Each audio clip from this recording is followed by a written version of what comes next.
அதே தான் இப்போவும் நான் பெருமையோட ஒரு சிம்பலாக காட்ட விரும்புகிறேன். நன்றி, என்னை இந்த படம் தயாரிக்கும் வரை மார்க்கெட்டில் வச்சுருந்ததுக்கு. அதுக்கு இண்டஸ்ட்ரிக்கு நன்றி சொல்கிறேன் நான்.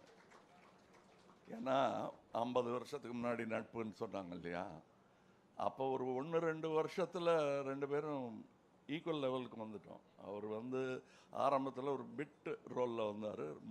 2 வருஷத்தில் ஈக்குவல் 2 பேரும்.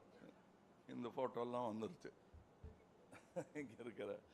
அப்போ நாங்கள் 2 பேரும் பாம்பேக்கு ஃப்ளைட்டில் போகிற வசதியும் வந்துருச்சு. 2 பேரும் ஃப்ளைட்டில் உட்காந்துருக்கோம். அப்போ நிறையா பேர் படத்துக்கு கேட்குறாங்க. 2 பேரும் ஒன்றா நடிச்சுக்கிட்டு இருக்கோம். குறைச்சிக்கலாமா ஒன்றா நடிக்கிறத, ஒரு பிஸ்கட்டை புட்டு கொடுக்குறாங்கங்கிறத, அந்த பேச்செல்லாம் எல்லாருக்கும் தெரியும். அப்போ நாங்கள் எடுத்த முடிவு என்னன்னா, நம்ம 2 பேரும் ஒரு படம் பண்ணோம். ஒன்று அதை நீங்கள் ப்ரொடியூஸ் பண்ணோம், இல்லை நான் ப்ரொடியூஸ் பண்ணோம். ஆமாம், அதுக்கு நல்ல கதை. அந்த ஃப்ளைட்லேயே பேசிக்கிட்டு போனோம், உங்களுக்கு ஞாபகம் இருக்குன்னு நினைக்கிறேன். அப்படியே பேசிக்கிட்டே இருந்தோம். 40 வருஷம் கடந்துருச்சு. இங்கே மறுபடியும் ஒரு 3-4 வருஷத்துக்கு முன்னாடி இந்த ஆஃபீஸ் திறக்கும் போது இவரை தான் கூப்பிட்டேன் நான், வந்து திறந்து வைங்கன்னு. அப்போ இந்த மொட்டை மாடியில் நின்றுக்கிட்டு நாங்கள் பேசினோம், எப்போ பண்ணுறோம் நம்ம, எப்போ வேணால் பண்ணலான்னு. கதை கிடைக்கிற வரல தேடிக்கிட்டே இருந்தோம். இப்போ 2 படம் பண்ணுறோம். இது ஒன்று, இன்னொன்றும் பண்ணுறோம்.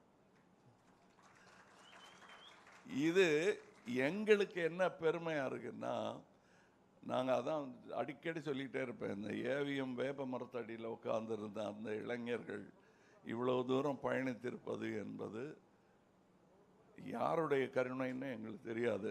யாருடைய கருணையாக இருந்தாலும் அதற்கு இருவரும் தலை வணங்குகிறோம். நினைக்கவே இல்லை நாங்கள். ஆனால் வருவோன்னு தெரியும், இவ்வளோ பெருசாக வருவான்லாம் தெரியாது எங்களுக்கு. வந்துட்டதை தக்க வச்சுக்கணும்னு கூட எங்களுக்கு தெரியாது.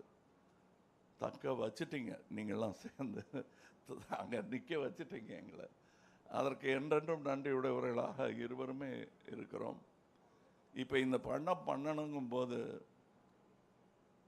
வழக்கமாக என்னன்னா, ஹீரோ சந்தோஷமாக உட்காந்துருப்பாங்க, ப்ரொடியூசர் ஓடி ஆடுவார்.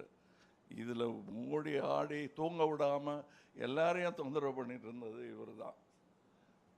எனக்கு கமல் படம் பண்ணுறேன், ஐயோ, நாங்கள் எல்லாரையும் கூப்பிட்டு டெய்லி ஃபோன் பண்ணி, சார் டெய்லி ஃபோன் பண்ணுறார் சார். சார் அவர் தான் சார் முடிவு பண்ணணும். ஸோ அவர் என்ன பண்ணுவார்னா, இன்னொரு வாட்டி பெட்டராக அப்படின்னு தேடி தேடி தேடி நான் பண்ண வேண்டிய வேலையெல்லாம் எனக்காக பண்ணிட்டார் அவர். டைட்டில் தான் எந்த ப்ரொடியூசர்னு 2 பேர் பிரித்து பண்ணிக்கிட்டாங்க, அதுதான் உண்மை. இவர் ஒருத்தர், மகேந்திரன் ஒருத்தர். நான் சும்மா வேடிக்கை பார்த்துட்டு இருந்தேன், என்ன முடிவுக்கு வராங்கன்னு. நல்ல முடிவுக்கு வந்திருக்காங்க, பிரமாதமாக அதை ஏற்பாடு பண்ணியிருக்காங்க.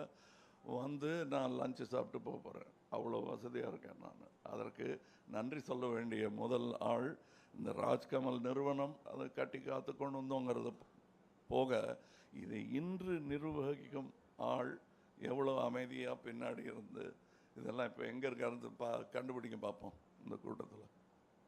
அதான் மகேந்திரன். அது சந்திரஹாசனுக்கு இப்படி ஒரு வாரிசு கிடைக்கும்னு நான் நினைக்கல, இவரும் நினைக்கல. ஏன்னா சந்திரஹாசன் அவர்களுடைய இரங்கல் கூட்டத்துக்கு வந்தபோது, இனி கமல் என்ன பண்ண போகிறாரு அப்படின்னு கவலைப்பட்டீங்க நீங்கள். அந்த கவலைப்படும் போது நான் ஓரக்கண்ணில் மகேந்திரனே பார்த்துட்டு இருந்தேன். ஏன்னா அங்கேயே